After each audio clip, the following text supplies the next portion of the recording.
Los primeros reportes de lo que se llamó una misteriosa enfermedad en China se dieron a fines de 2019, pero fue hasta marzo cuando este país ordenó una cuarentena sin precedentes. Hasta apenas esta semana, el gobierno de Beijing señaló que las autoridades de Wuhan actuaron inadecuadamente cuando sancionaron al primer médico que alertó sobre el COVID-19. Por cierto, la medida de ordenar a millones de personas permanecer en su casa hoy es considerada un ejemplo a seguir. Veamos el contexto. El virus identificado como COVID-19 se detectó por primera vez en Wuhan, de la provincia china de Hubei, a fines de 2019. Wuhan, la séptima ciudad más grande de China, es considerada un punto estratégico por su red ferroviaria de alta velocidad y su actividad industrial.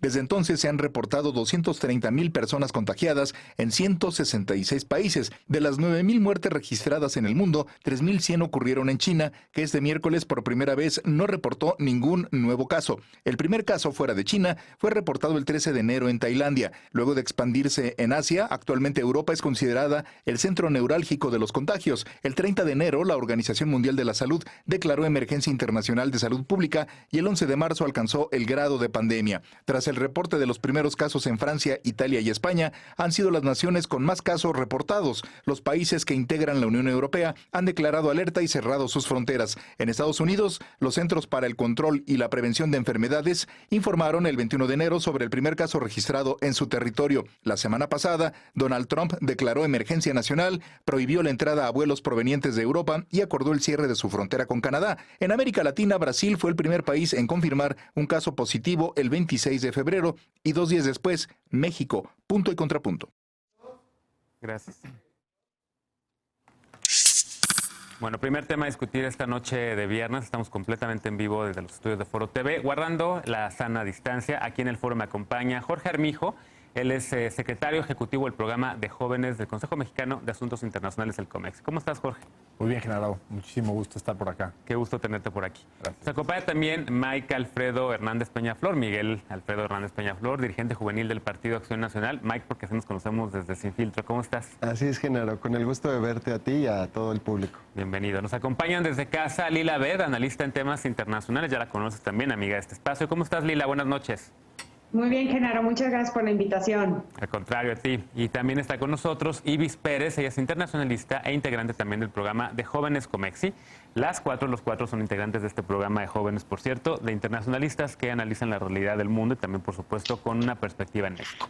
A ver, empezamos contigo, Jorge. ¿Cómo ves, evidentemente, las lecciones? Empezamos a ver ya lo que está ocurriendo a la distancia desde que se presentó este primer brote en China en diciembre, las medidas que sí funcionaron, lo que no funcionó, y a la distancia como que el mundo empieza a reflexionar qué es lo que hizo China. Está circulando un video, por cierto, en redes sociales del canal de noticias chino, en donde habla justamente sobre lo que China hizo bien. Pero ¿se podrá hacer eso mismo en democracias? Porque China habla y pondera, digamos, esta idea de los derechos individuales contra los derechos colectivos, el guardar a la gente en casa, etcétera. Sí, en definitiva yo creo que ha sido un momento disruptivo completamente, donde han habido muchas lecciones, sobre todo a partir de la experiencia de China, bien lo comentabas. Un país que en un inicio trató de cuidar mucho lo que se decía, la información, a grado tal de que pues, la gente estaba desinformada y no estaban viendo la magnitud del problema. Llega el problema y surge un brote sumamente contagioso y China se ve en la obligación de tomar medidas sumamente restrictivas con un impacto que no tenían claridad de cuál iba a ser ni cuál era la capacidad justamente de contagio de un tipo de virus como este, ¿no? Entonces tienes una sociedad hiperconectada, una sociedad controlada completamente en China, y que al final pues estaban escasos de conocimiento de lo que venía en el corto plazo, ¿no? Entonces, y con una capacidad para contener a 19 millones de personas en esa ciudad y 52 millones en esa provincia. O sea, basta con decir que saben dónde está cada persona, quién está contagiado, a qué hora sale cada quien, que eso de alguna manera pues sí te permite tener un control, pero que a la vez qué tan conveniente o no es ese control, ¿no? Entonces vemos una sociedad que al final le impactó en demasía esta pandemia y que al final el impacto económico y social y cultural va a ser sumamente costoso en términos no solo a nivel nacional, con costos políticos muy claros, sino también a nivel internacional, porque China de alguna manera va a salir un poco desgastado en términos generales de este proceso. Mike, ¿coincides con esta lectura? Un poco la pregunta de este bloque es si se pudo o no haber frenado el contagio. China ahora ya reportó esta semana 0 contagios nuevos y como decía también ya Jorge, hay una discusión en torno a la privacidad, ¿no? El uso de reconocimiento facial que está por todas las cámaras en la ciudad. Hay muchos textos ahora en los medios occidentales, principalmente de Europa y Estados Unidos, que cuestionan lo que hizo China. China ahorita está con esta campaña un poco defendiendo, diciendo, bueno, nosotros ya lo logramos, ¿no? No es una democracia, ellos no hablan en esos términos, pero están hablando de ponderar el interés colectivo sobre el individual. Claro, mira, bueno, al final del día China dista mucho del mundo occidental respecto a las democracias en las que estamos viviendo y naturalmente la toma de decisiones son muy diferentes. Por eso las medidas que se tomaron en China y en esos sectores, especialmente en Wuhan, que fue donde nace esta pandemia, pues hubo una serie de situaciones que sin duda en un país como el nuestro o en países como Italia o como España, pues fueron duramente criticados. Tan solo cerrar una ciudad, ¿no? Sin que aislarla completamente. Eso pues fue posible en una ciudad tan grande que sí contiene a 19 millones de personas, pero que ha costado políticamente a muchos gobernantes de este lado del mundo y que naturalmente refleja pues esta falta de tomadores de decisiones y que ahí sí pues el impacto será al menos a corto plazo en lo económico y a largo plazo, ¿no? Naturalmente eso tendrá que impactar también en la forma en la que estamos viviendo, en la que nosotros pues tenemos nuestros sistemas de salud, ¿no? Claro. China tan solo en 5 días construyó hospitales para más de 2,000 personas y nosotros aquí estamos preguntándonos si las camillas o si los doctores cuentan con el equipo necesario para poder estar siendo atendidos, ¿no? Como en muchos otros países de Latinoamérica o de Europa, ¿no? Donde ahora se traslada el epicentro del problema a Italia. Sí.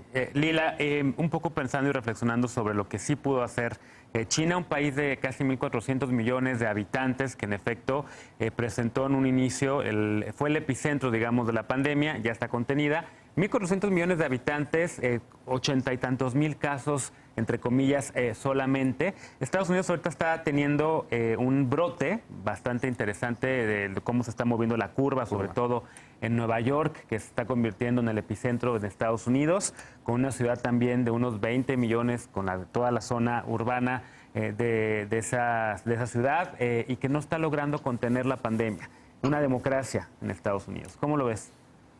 A ver, yo creo que lo más importante aquí, y ya sean democracias o sistemas más autoritarios que tienen sumamente mucho más control sobre sus poblaciones, como es China o como lo es Rusia y cómo han respondido, yo creo que lo que tienen que entender las poblaciones, los gobiernos a nivel internacional, es que se tiene que ganar tiempo. Los sistemas de salud pública, si se llegan a estar rebasados, si no pueden atender tantos casos de manera simultánea, lo que tienen que hacer los gobiernos es cerrar fronteras, hacer restricciones de viaje, hacer más pruebas masivas para saber dónde exactamente están los contagiados, quiénes tienen que estar en cuarentena, cuántas gentes tienen que estar aisladas, porque esos son los casos de éxito que han tenido no solamente China, sino Corea del Sur, Japón, Singapur. O sea, todos llevan una estrategia muy clara que es, tienes que llevar restricciones, tienes que implementar estrategias que no son populares, que pueden infringir en los derechos individuales para proteger los derechos colectivos,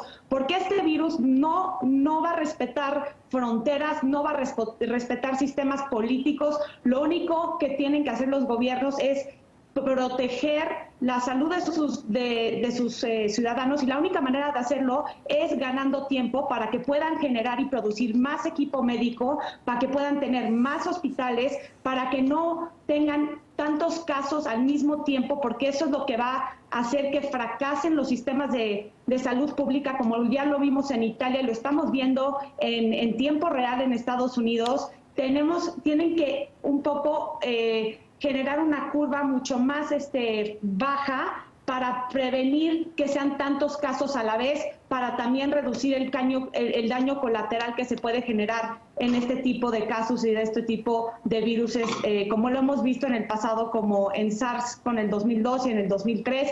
Se necesitan estrategias fuertes que no necesariamente son populares políticamente. Así es. Ibis, ¿cómo lo ves tú? También hoy el New York Times tenía un comparativo de algunas de las estrategias que han funcionado en ciertos países y ahí hablaba sobre la diferencia en el testing, ¿no? En las pruebas, mientras que en efecto Corea del Sur y Japón han puesto un poco el ejemplo, Australia también sobre el tema de las pruebas. El Reino Unido y Francia no necesariamente siguieron ese ejemplo de hacerle pruebas masivamente a la población. ¿Cómo lo ves tú? ¿Qué experiencia de China te rescatarías? Claro que sí, Genaro. Buenas noches para ti, muchas gracias por la invitación y buenas noches a todos. Platicando un poquito sobre la reacción que tuvieron otras sociedades, otros gobiernos. Los europeos optaron desde un inicio por el control migratorio y la prohibición de vuelos comerciales provenientes de China.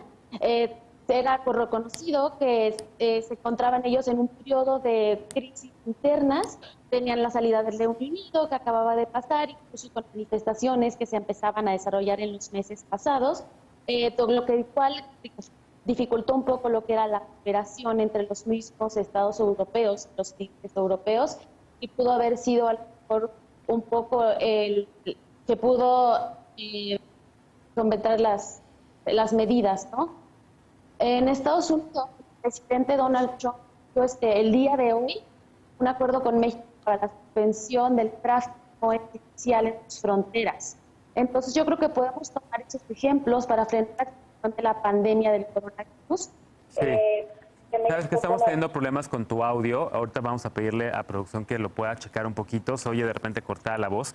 Pero mencionaba ya un poco también el tema, y ya lo introdujo Ibis y también Lila, el tema del cierre de fronteras, que también ha sido una de las estrategias que algunos países han tomado.